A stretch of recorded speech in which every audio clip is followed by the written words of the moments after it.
Welcome back to another technical deep dive here in the debug zone. Today we're tackling a big question and breaking it down with insights from other users.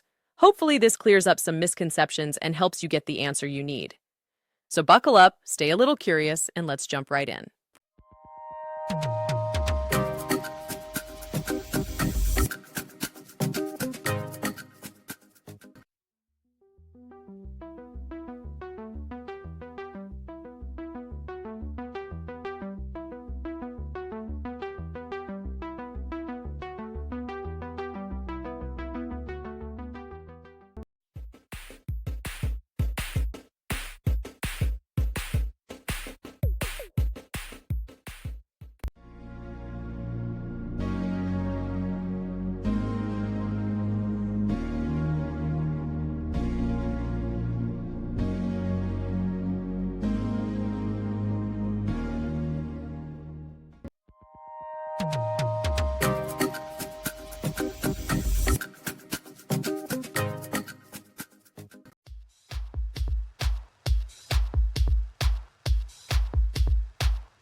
And that's a wrap.